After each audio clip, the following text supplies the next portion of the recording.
The desert doesn't keep secrets. It just buries them in plain sight. For Josephine Monroe, an 18-year-old girl who knew the sting of alkali dust better than a mother's kiss, the land was a cruel parent. But on a freezing Tuesday in 1878, the wind whispered a sound that didn't belong to the canyons. It wasn't a coyote, and it wasn't the breeze.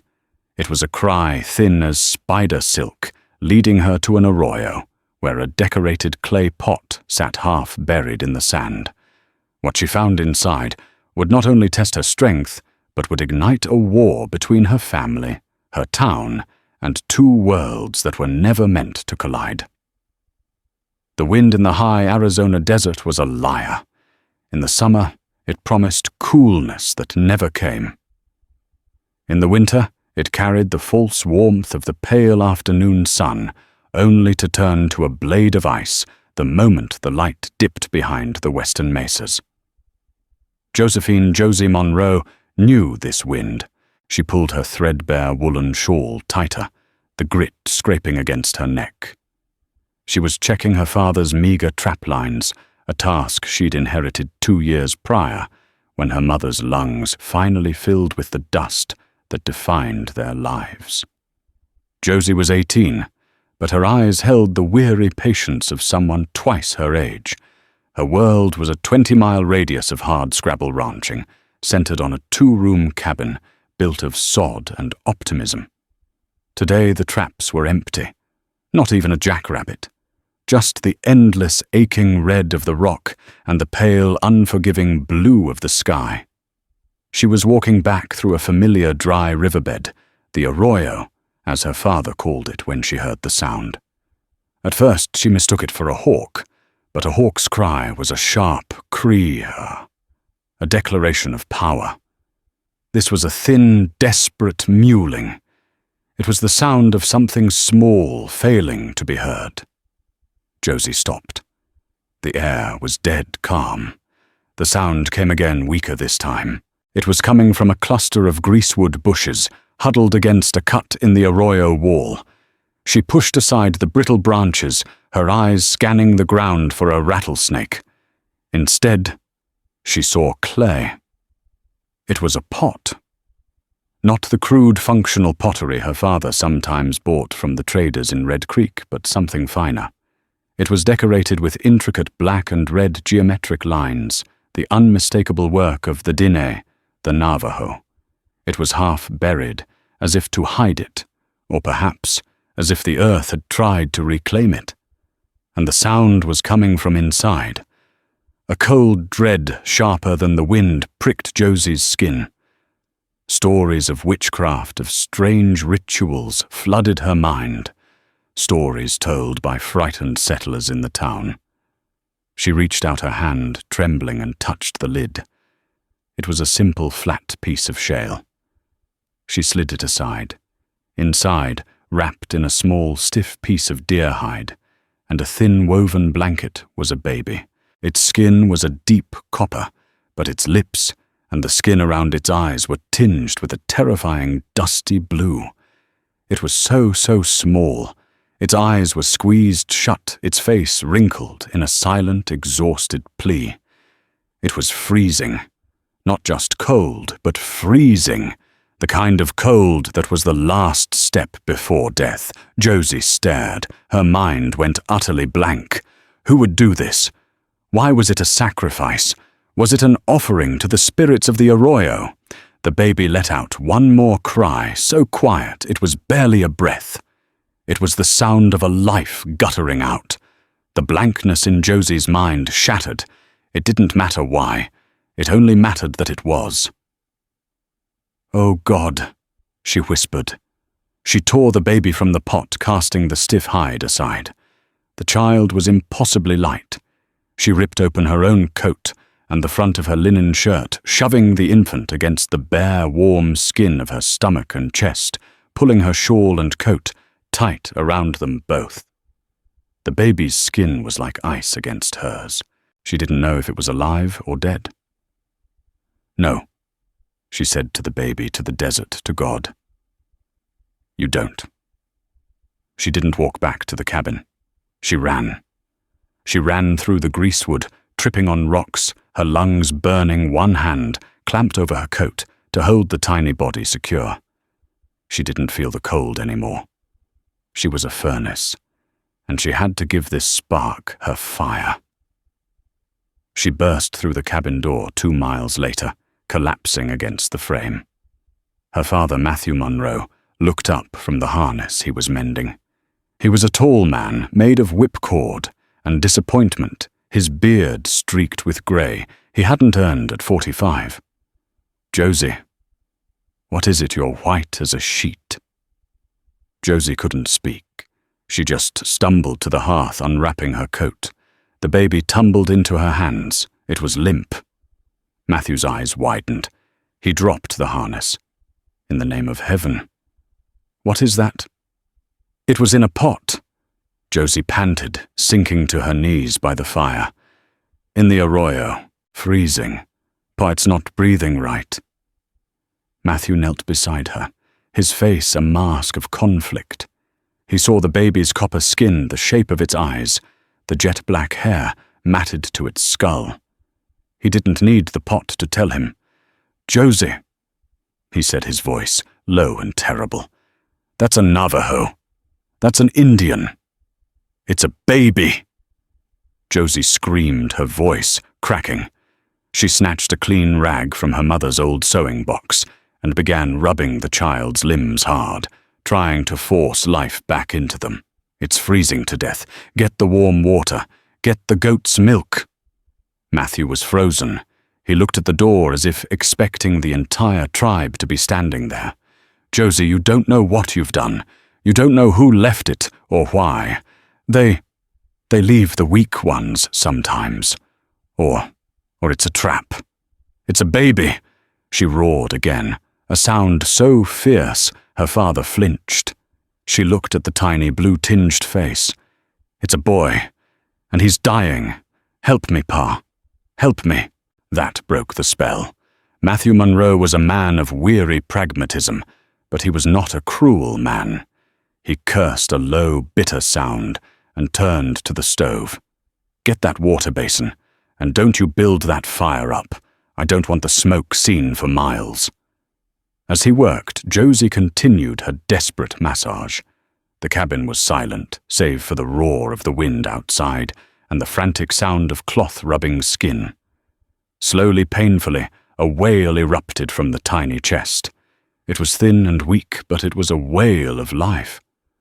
Josie choked on a sob, pulling the baby to her chest. "There you are," she whispered, rocking him. "There you are. You're safe." Matthew turned from the fire, a tin cup of watered-down goat's milk in his hand.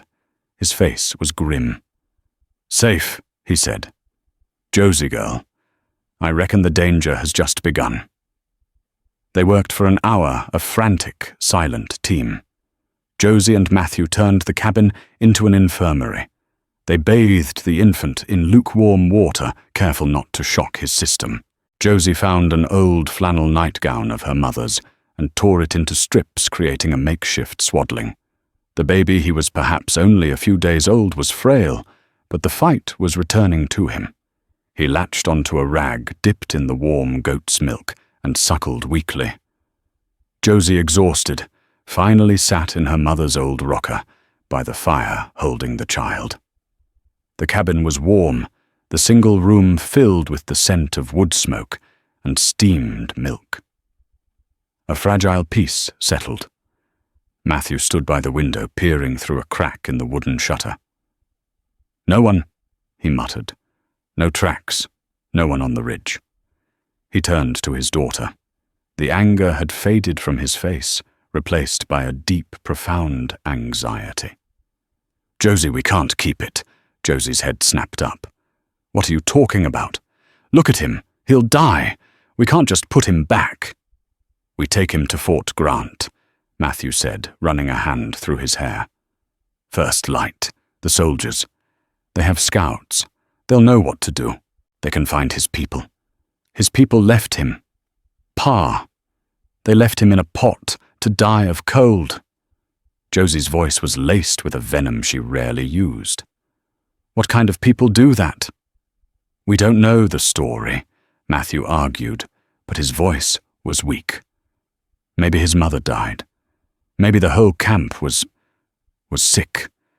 It's not our business, Josie. The folks in Red Creek, if they hear about this. Silas Kane. He didn't need to finish the sentence.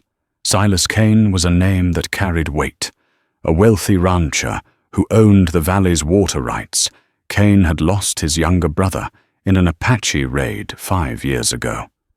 Since then, his hatred for all Indians, Apache, Navajo, Pima, it made no difference to him, was a sickness.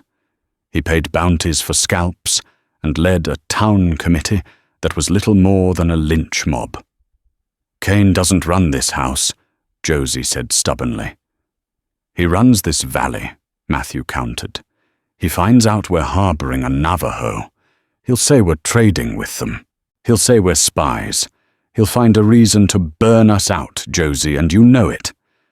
Then no one finds out, she said. Matthew let out a harsh laugh. This is Red Creek, girl. Jedediah Stokes rides this way every Wednesday with the mail. You think he won't stop. You think he won't look in the window. You think he can't smell a secret. This ain't a stray pup, Josie. It's a match tossed in a dry barn. Before Josie could answer, the very devil they spoke of appeared. A clatter of hooves and the rattle of a wagon sounded outside. Matthew's face went white. It's Tuesday, he whispered, horrified. He's not due. Get him in the back, Josie hissed. She ran to the small curtained-off alcove where she slept, laying the baby in her cot and throwing a heavy blanket over him, praying he wouldn't make a sound. The door banged open without a knock. Jedediah Stokes filled the frame, a greasy, oversized man in a buffalo coat. He carried a mail sack in one hand and a rifle in the other. His eyes were small and darting. "Matthew!" he grunted, stamping dust onto the floor.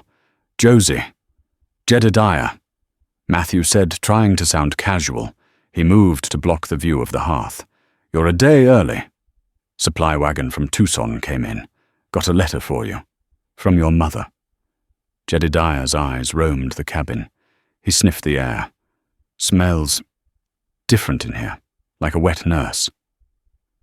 "I was just boiling some milk," Josie said quickly, her heart hammering. "Goat's milk. It turned." Jedediah's gaze settled on the hearth.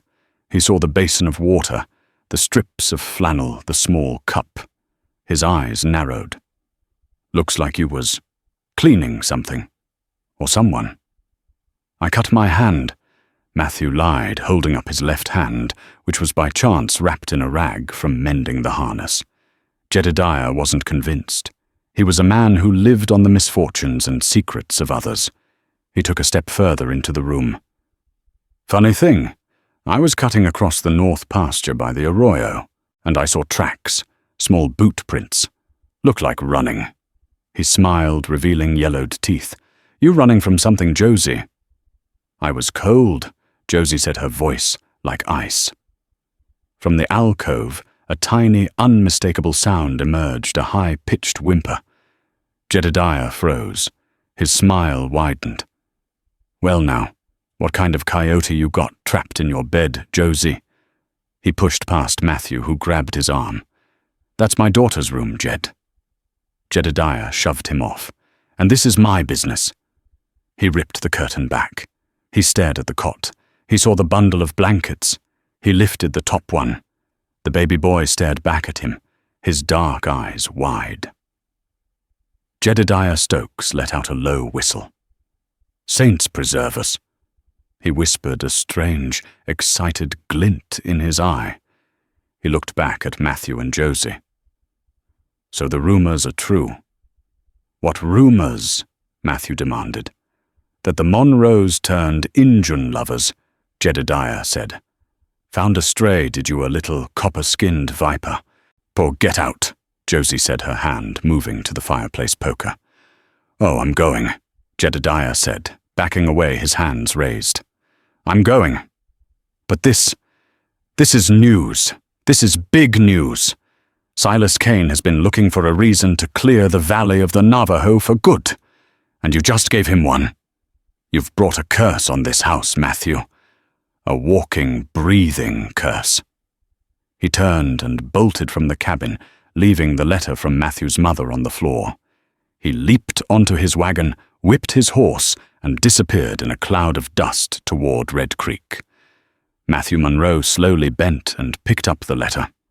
He didn't open it. He just stared at the door. "He's right," he whispered. "Josie, what have you done?"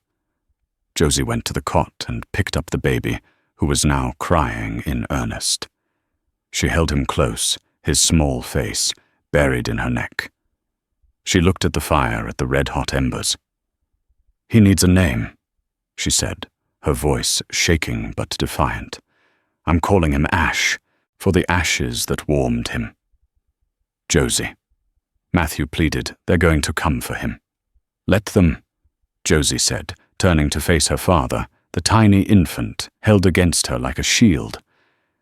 "They'll have to come through me." The sun rose the next morning on a house under siege. Not a siege of rifles and arrows, but one of silence and fear. Matthew hadn't slept. He sat at the table, his shotgun loaded, watching the horizon. Josie had dozed in the rocker, Ash cradled in her arms. Every gust of wind, every skitter of a lizard sent a fresh jolt of panic through the cabin. But the attack they expected from Red Creek didn't come. Instead, mid-morning, a different dust cloud appeared on the road from the east. It was slow-moving, deliberate. It was a single sturdy buckboard wagon, covered, drawn by 2 healthy mules. "It can't be," Matthew whispered, lowering his shotgun. He squinted. It's her! It's Mother!" Josie's heart sank. If Silas Kane was the fire, her grandmother was the ice. Martha Monroe was a woman carved from New England granite and tempered by 60 years of stern, unbending Presbyterian faith. She had buried a husband, 2 daughters, and followed her only remaining son, Matthew, out to this godless desert, not out of love, but out of a grim sense of duty. She lived in a small, clean house in Tucson, and her twice-yearly visits were events of judgment and scrubbing. Matthew had forgotten the letter. Jedediah had delivered it. Arriving Wednesday. Have the lye soap ready. M. The wagon pulled up. Martha Monroe sat bolt upright on the driver's bench. She wore a high-collared black dress, even in the dust, and a bonnet that looked like a weapon. She didn't wait for Matthew to help her. She descended from the wagon with stiff precision. She was carrying a box. "Matthew, Josephine," she said, her voice as crisp as a winter morning. "You're looking thin, Matthew, and the porch is listing. Josephine, your hair is a fright." "Mother," Matthew said, wringing his hands. We weren't expecting you today. Jedediah just brought the letter yesterday." "I am punctual," Martha said, as if that explained everything. She marched past him into the cabin. "And you've left the door open, inviting every snake and scorpion." She stopped. Her eyes, the color of a frozen lake, swept the room. They landed on Josie, who was standing frozen by the hearth, and on the small, dark-haired bundle in her arms. Martha Monroe did not gasp. She did not recoil. She simply stopped. The air in the cabin became brittle. "Matthew," she said, her voice dangerously quiet. "Explain this." "Mother, it's a long story," Matthew stammered. "I have time," she said, placing the box on the table. Josie spoke, her voice clear and strong. "I found him, in the arroyo. He was in a pot, freezing to death. I saved him." Martha's eyes moved to Josie. She inspected her granddaughter as if she were a new and disturbing species of insect. "You saved him." "He was dying," Josie insisted. "And now," Martha said, "he will be the death of you." She walked over to Josie. She did not look at the baby. She looked at Josie's face. You have your mother's foolish heart. Compassion is a luxury on the frontier, Josephine. It is a weakness that gets people killed. You haven't saved a child. You've stolen a problem. He was abandoned, Josie said. You don't know that, Martha snapped. You know nothing of their ways. You have brought a hornet's nest into this house. By nightfall, this child's tribe could be upon us demanding blood for blood. By morning, the white men from that filthy town will be here, demanding a hanging. You have placed your father's head in a noose. What would you have me do? Josie cried. Let him die. Is that what your God would want? My God! Martha said, her eyes flashing. Demands wisdom, not sentiment. He demands we protect our own. You have chosen a heathen cub over your own father. Matthew Pale finally spoke. Mother, please. Jedediah Stokes already saw the baby. He rode to Red Creek, to Kane. We're in trouble. Martha's thin lips pressed into a white line. Stokes, that fat, gossiping coward, and Silas Kane, a man who mistakes his own rage for God's will. She was silent for a full minute, her mind working. Well, she said finally. What's done is done. The milk is spilt. She turned to the box she'd brought and unlatched it. Inside were not Bibles or cleaning supplies. It was food, a hard smoked sausage, a sack of beans, and 3 large, beautiful loaves of white bread baked in a proper oven. The sight of it made Josie's stomach ache. This was the bread from the title. Martha cut a thick slice of the bread and handed it to Matthew. She cut another and handed it to Josie. Eat. You'll need your strength. Fear makes the stomach weak, but you will not be weak in my presence. Josie took the bread. It was soft, real. It felt like a different life. Mother, Matthew said, what are we going to do? We are going to do, Martha said, taking off her bonnet and smoothing her steel-grey hair. What Munros have always done. We are going to survive. We will give the child to the marshal. No, Josie said. Marshal Brody will just give him to Kane. Marshal Brody is a man of the law, Martha said. He is weak, but he is not a murderer. It is the only way. You've invited the fox into the henhouse, Josephine. Now you must give him a chicken, so he doesn't kill you all. As she spoke, she walked to the hearth. She looked down at Ash, who was sleeping in Josie's arms. Her face softened, just for a fraction of a second. A flicker of something. It was gone as fast as it came. She reached out a bony finger and touched the baby's cheek. So small, she murmured. Then she looked up at Josie, her eyes hard again. Lord to orders, she said, closing her eyes. Bless this house, and bless this child, for he is born of trouble. And grant your servant Josephine the wisdom to see the folly of her heart, that she may repent of her pride and deliver us from the trial she has brought upon us. Amen. Josie's blood ran cold. This was the blessing. It wasn't a blessing for the baby. It was a curse on Josie. It was a prayer for Josie to surrender. I won't give him up, Josie whispered. Then you are a fool, Martha said, turning away. And you will be the one to answer for Matthew's life. She began unpacking the rest of her supplies, her movements sharp and angry. The bread in Josie's hand suddenly tasted like ash. The battle lines had been drawn not just with the town, but inside their own home. Jedediah Stokes had ridden his horse into a lather by the time he reached Red Creek. He didn't go to the marshal's office. He went to the Dusty Spur, the saloon and general store that served as the town's black heart. He burst in panting and roared for a whiskey. And one for Silas Kane if he's here. Silas Kane was always here. He sat in the back corner at a table piled with maps and deeds, flanked by 2 hired gunsmen with dead eyes and trigger-happy fingers. Kane was a big man, broad-shouldered, with a thick black beard and a permanent scowl. He looked up annoyed by the interruption. "What is it, Stokes? Can't you see I'm busy?" "I've got news, Mr. Kane," Jedediah sputtered, hurrying over. "News that'll interest you, about the Monroes." Kane spat a stream of tobacco juice.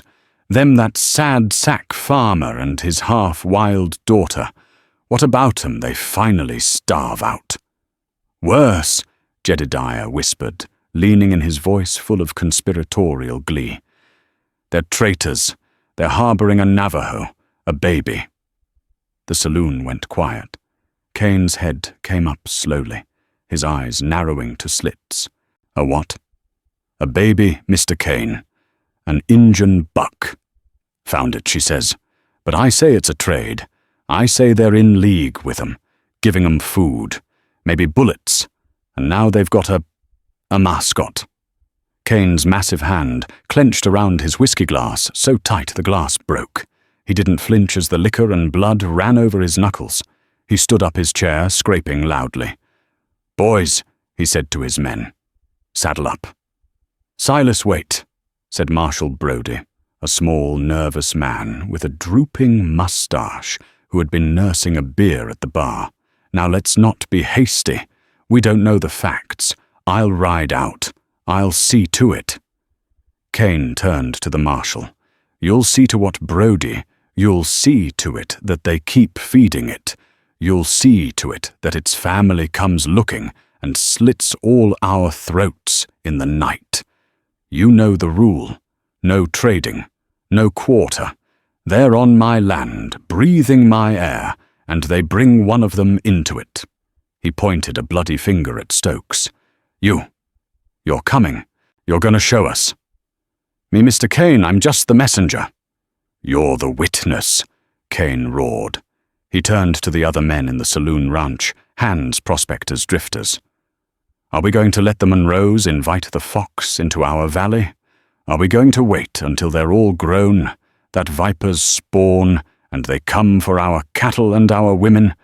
We are going to root this out. Now." A ragged cheer went up. Men grabbed their rifles. Within 10 minutes, a posse of 15 armed, angry men was thundering out of Red Creek with Silas Kane at their head and a terrified Jedediah Stokes struggling to keep up. At the Monroe cabin, Martha was the first to hear them. She was scrubbing the floor. She'd declared it filthy within an hour of arriving when she stopped, her head cocked. "Riders," she said. "Many. Fast." Matthew's face drained of color. "It's Kane." He ran to the door and barred it. He grabbed his shotgun. "Josie," he said, his voice trembling. "Take Ash. Go to the root cellar. Hide. Don't come out, no matter what you hear." "No," Josie said. She gently laid the sleeping baby in her cot, covering him. She picked up her own rifle, a smaller Winchester she used for hunting. "I won't hide. I brought this. I'll face it." "Josephine, do as your father says," Martha snapped. "I won't," Josie repeated, checking the rifle's action. "He's your son. I'm your granddaughter. Are we not our own?" "You said to protect our own. I'm protecting this house." A flicker of something, it might have been approval, passed over Martha's face. She nodded once. Foolish, but brave. She stood up, wiping her hands on her apron. She did not reach for a gun. The riders burst into the small yard surrounding the cabin. "Matthew Monroe," Kane's voice boomed. Come out and face your neighbors." Matthew looked at the door. "He'll kill us all." "He'll try," Martha said. She unbarred the door, and to the shock of both Matthew and Josie, stepped out onto the listing porch. She stood there, a frail-looking old woman in a black dress facing 15 armed men. Kane, surprised, reined in his horse. Well, if it isn't the old crow herself. Get out of the way, old woman. We're here for the Injun." "There is no Injun here, Mr. Kane." Martha said, her voice cutting through the tense air as clear as a bell. "There is a house of God. And a child." Kane laughed. "A child, I hear it's a buck, a little snake. We're here to snap its head off before it grows fangs. Now step aside."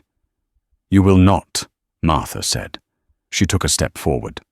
"You are a godless, violent man, Silas Kane. You mistake your own grief for righteousness. But you will not defile this home." "Defile!" Kane sputtered, his face turning purple. "I'm here to cleanse it. That thing is a pollution. Now move, or by God, we'll move you." He raised his pistol. "Matthew, Josie," Martha called, never taking her eyes off Kane. "Show them." Matthew and Josie appeared in the doorway, their rifles leveled. Kane's men faltered their horses, shifting nervously. They were ready for a farmer, not a family prepared for a war. "You'd shoot your own kind for a savage," Kane roared, incredulous. "I will shoot," Matthew said, his voice shaking but finding its steel. "Any man who tries to cross my threshold without invitation. This is my land, my family. Get off it." Kane was trapped. He wanted blood, but he didn't want a fair fight. Shooting an old woman and a young girl in broad daylight. Even his own men might balk at that. He needed a better excuse. "This ain't over," Kane spat. "You're traitors, all of you. We'll be back. Maybe we'll wait for your friends to show up," he sneered, gesturing to the empty mesas. "We'll kill you all together." "You will answer to the law, Silas," Martha said. "Marshal Brody knows." "Marshal Brody." Kane laughed, a horrible barking sound. "Brody is in his office writing a very long, very detailed report about how he couldn't possibly have stopped me. You're alone, you and your pet." He stared at Josie, his eyes filled with a terrifying personal hatred. "You girl, you're the one. You're the snake lover. I'll remember you." He yanked his horse's head around. "Ride out!" The posse thundered away, leaving the yard empty and the air thick with menace and dust. Josie's knees gave out. She sagged against the doorframe, her rifle heavy as lead. Matthew leaned against the wall, breathing hard. Martha Monroe, however, simply smoothed her apron. She looked at Josie, who was trembling. "You see, child, you see what you've done. You've made a monster hungry, and you've given him nothing to eat. He will come back, and next time he will not knock." She turned and went back inside, picking up her scrub brush. "Matthew, this floor won't clean itself. And you," she said to Josie, "tend to that child. Its crying will be the least of our worries." Josie watched her go, a strange, terrible respect mixing with her fear. Her grandmother hadn't saved them with compassion. She had saved them with an iron will that was colder and harder than Silas Kane's hate. The battle was won, but the war, Josie knew, was far from over. The departure of Kane's mob didn't bring peace. It brought a new, suffocating tension. The Monroe cabin became an island in a hostile sea. They were pariahs. No one rode by. The weekly mail wagon didn't come. They were alone with diminishing supplies and a growing, unspoken fear. Matthew took to patrolling the property line, shotgun in hand. Martha, in a strange show of pragmatic solidarity, organized their defense. She inventoried their food, their water, their ammunition. "We will not be caught unprepared," she stated, as if planning for a hard winter rather than a mob. Josie's world shrank to the cabin and the child. Ash, as she called him, was growing stronger. He was a quiet, watchful baby, his dark eyes following Josie everywhere. She had fallen into a fierce, protective love that bordered on obsession. This tiny life was no longer an abstract problem. He was hers. She sang him her mother's old, tuneless lullabies and whispered promises that she would never let anyone hurt him. But the desert was watching. 3 days after the confrontation, Josie was outside hanging laundry, a task Martha insisted upon, claiming, "Idleness breeds despair." She felt a prickle on her neck, that same feeling from the arroyo. She looked up at the ridge a mile distant, a figure, on horseback, just sitting, too far to see detail, but it was not a settler. The silhouette was wrong. She hurried inside. "Pa, someone's on the ridge." Matthew and Martha joined her. They watched. The figure sat for an hour, unmoving a speck against the sky. Then, as silently as it appeared, it was gone. "A scout," Matthew breathed. "They're looking for him." "Of course they are," Martha said, her voice flat. "What did you expect?" The fear now had a new shape. Before, it was the white-hot rage of Silas Kane. Now it was the cold patient unknown of the Navajo. Were they angry? Were they grieving? Were they coming to trade or to take? The next day, 2 figures appeared. The day after 4. They never came closer. But they were a constant, silent presence, a jury on the horizon.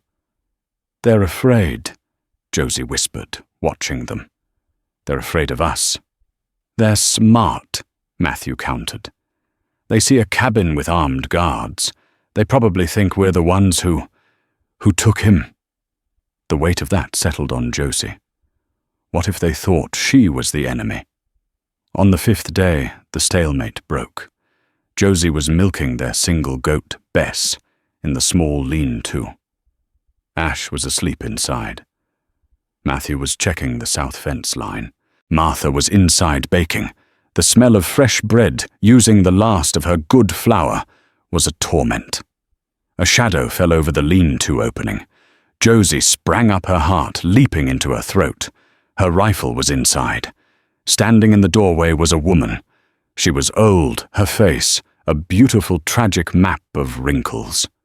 She wore traditional Navajo dress, a woven blanket, a velvet shirt, and silver jewelry that was tarnished with dust. She was bone thin, and she was clearly desperately exhausted. She held no weapon. Her hands were empty, held palms up in a sign of peace. It was a woman. Alone. An old woman.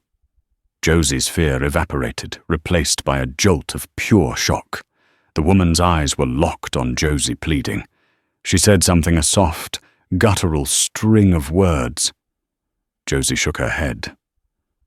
I don't understand." The old woman took a halting step forward. She pointed to the cabin. Then she made a gesture, rocking a baby in her arms. She looked at Josie, her black eyes swimming with a grief so profound it was almost visible like heat shimmer. "The baby," Josie whispered. You're here for the baby." The woman nodded, tears welling. She pointed to herself. "Shima Sani," she said. The word meant nothing to Josie. The woman tried again, pointing to the rocking gesture, and then to herself. "Grandmother." This was the other grandmother. Josie's mind reeled. She had built a story of abandonment, of cruel heathen people. But the woman standing before her was not a monster. She was a grieving woman. The cabin door opened. Martha Monroe stood there, a spatula in her hand, her face hard. Matthew ran up from the fence line, shotgun at the ready. "Josie, get away from her!" Matthew yelled. The Navajo woman flinched, terrified. She held up her hands again. "No, Pa, wait," Josie said, stepping between them. "She's not a threat. Look at her. She's his grandmother." "His—" Matthew lowered his gun, confused. The old woman saw Martha. She saw another grandmother. Her face crumpled. She began to speak a fast, desperate torrent of Navajo, gesturing to the sky, to the east, to her own body. It was a story. Josie watched, mesmerized. I don't know what she's saying." The woman stopped. She knew they didn't understand. She had to show them. She pointed east. She mimicked the sound of gunfire. Pop, pop, pop. She made a gesture of men on horses riding fast. Soldiers, Josie thought, or bandits. The woman clutched her chest, her face a mask of terror. She scooped up an imaginary baby, holding it tight. She pointed to another imaginary person, a younger woman. She mimicked this person falling. The mother. She was killed. The old woman wept silent tears, carving tracks in the dust on her face. Then she showed them. She ran. She gestured, running, falling, hiding. She pointed to the arroyo. She pointed to the clay pot, mimicking its shape with her hands. She placed her baby inside, covered it. She made a gesture of waiting, of hiding. Then the gunfire sound again. The men. She was found. She pointed to her own arm, her side. She had been hurt, chased.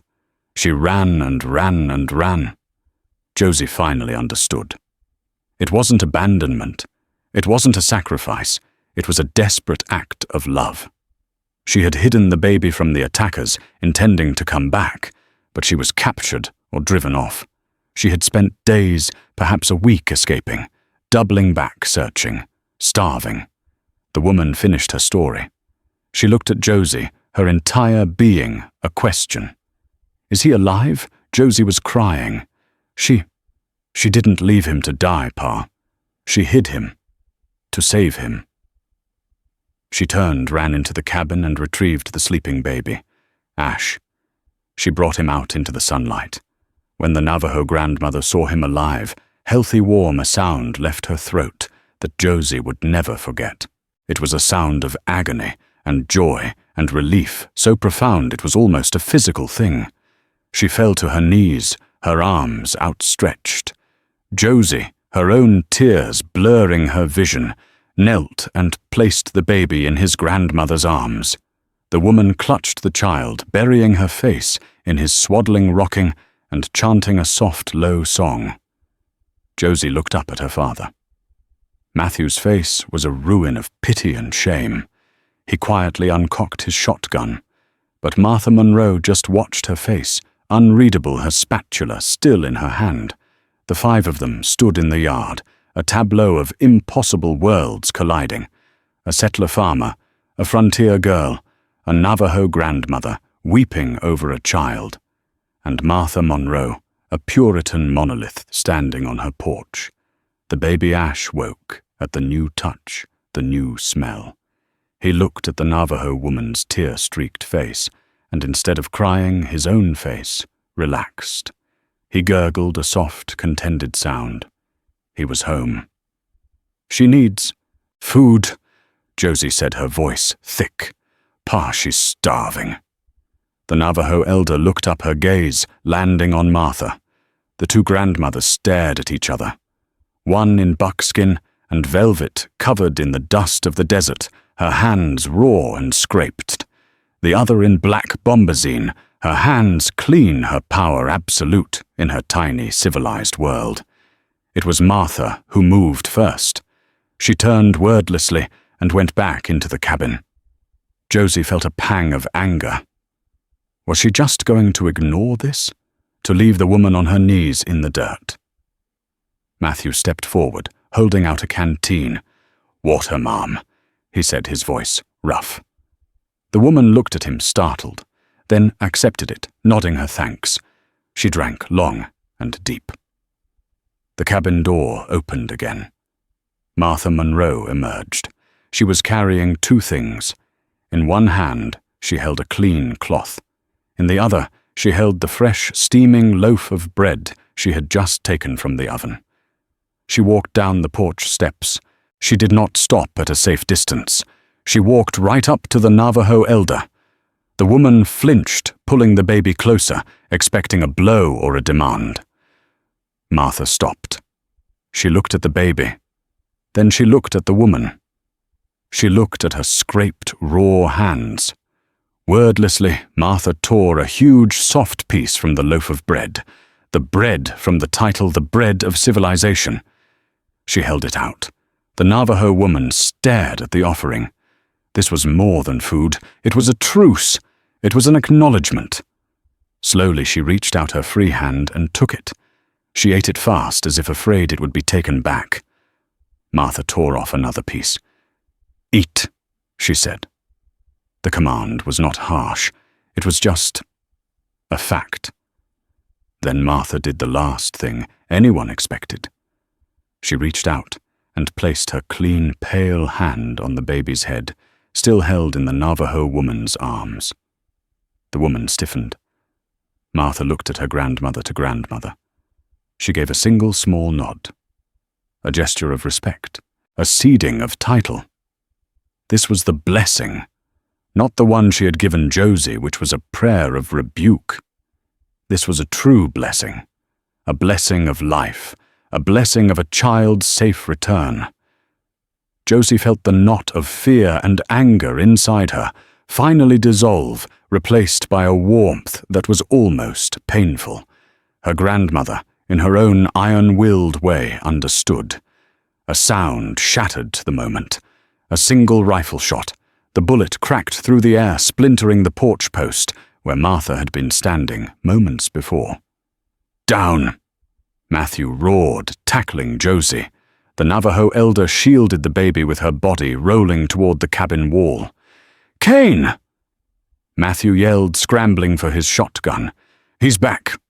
On the ridge not a mile distant was not the small group of Navajo. It was Silas Kane and his entire committee, at least 20 men silhouetted against the morning sky. They had seen the Navajo woman enter the Monroe yard. They had waited. "They're trapped." Kane's voice roared faint on the wind.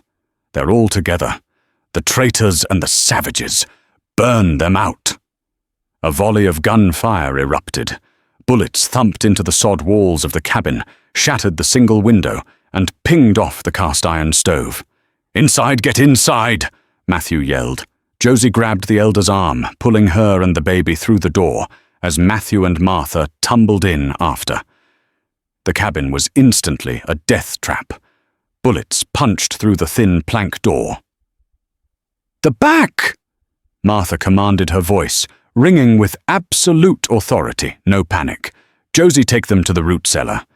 Matthew, the window. Don't let them get close." "They've got us surrounded!" Matthew yelled, peering through a crack. "They're coming down the ridge." Josie pulled the terrified elder toward the trap door in the floor, but the woman resisted. She was looking at Matthew at his shotgun. She pointed at it, then at herself, then at the baby. She was asking for a weapon. "She wants to fight," Josie said, amazed. "She'll have to," Martha said grimly. She was already loading Matthew's spare pistol. Another volley hit. The air was thick with smoke and the smell of sulfur. Then a new sound. It was a cry, a high, ululating war cry. "What in God's name now?" Matthew breathed. Josie looked out the shattered window. The men on the ridge, Kane's men, were no longer firing at the cabin. They were disorganized. They were shouting. From the other ridge, the one to the west, a line of riders was charging. It was the Navajo, the 4 scouts who had been watching, and behind them, 10, maybe 15 more. They had seen Kane's attack, and they were charging down to save their elder. "Oh my God," Josie whispered. "Pa, it's the others. They're attacking Kane." Kane's men were caught completely disastrously between the fortified cabin and a charging party of Navajo warriors. Panic ripped through their line. They were ranchers, not soldiers. They broke. "They're running!" Matthew shouted, a wild, incredulous laugh in his voice. "They're running!" The battle was a rout. The Navajo, fueled by rage, swept through Kane's disorganized mob. It was over in minutes. Kane's men scattered, fleeing in every direction. Only one man held his ground, trapped. Silas Kane. He had been unhorsed. He got to his feet, his rifle in hand, and found himself facing the cabin. The cabin door opened. Matthew Monroe stepped out, his shotgun leveled. Kane saw him. He saw the cold fury in the farmer's eyes. He saw Martha and Josie emerge behind him. He saw the Navajo woman in the doorway clutching the child he had come to kill. He was beaten, defeated by everyone he hated. "Get off my land," Matthew said, his voice low and shaking with adrenaline. "And if you ever come back, I will not wait for you to fire first." Silas Kane, his face a mask of humiliation and bile, looked at the oncoming Navajo warriors. He dropped his rifle and ran. He stumbled into the scrub, a defeated, broken man. The yard was silent. The Navajo warriors, their task complete, pulled up their horses, forming a perimeter. They did not approach the cabin. They just waited. The battle was over. The dust settled. The air was acrid with the smell of black powder. In the yard, there was a tense, fragile peace. The Monroe family stood on their porch, wounded but alive. The Navajo warriors sat on their horses, watchful. The Navajo elder Ash's grandmother stepped out of the cabin. She held the baby close. She looked at her people and then back at Josie. This was the moment. Josie's heart felt like it was being torn in two. For a week, this child had been her entire world. He was Ash. He was hers. She had saved him. But she hadn't. She had just borrowed him. She stepped off the porch. The elder met her in the middle of the yard. Josie reached out and touched Ash's cheek. He was warm, his eyes bright. He was safe. "Be good," Josie whispered, her voice breaking. She was crying freely now, not caring who saw. "Be strong." The Navajo grandmother looked at Josie. Her own eyes were full. She saw the girls love her sacrifice. She gently shifted the baby to one arm and reached to the turquoise necklace she wore. It was old, the beads worn smooth. She pulled one small, perfect turquoise bead from a leather string at her wrist. She took Josie's hand and pressed the bead into her palm, closing the girl's fingers around it. It was a gesture of profound, unspeakable thanks. A life for a life. A heart for a heart. Josie clutched the bead as if it were a burning coal. "Thank you," she whispered. Martha Monroe stepped forward. She was carrying the rest of the bread and a large pouch. She too approached the elder. The two grandmothers stood face to face again. Martha handed the bread loaf to the woman. Then she pushed the heavy pouch into her hands. "Jerky," Martha said, "and beans, for the child, for the journey."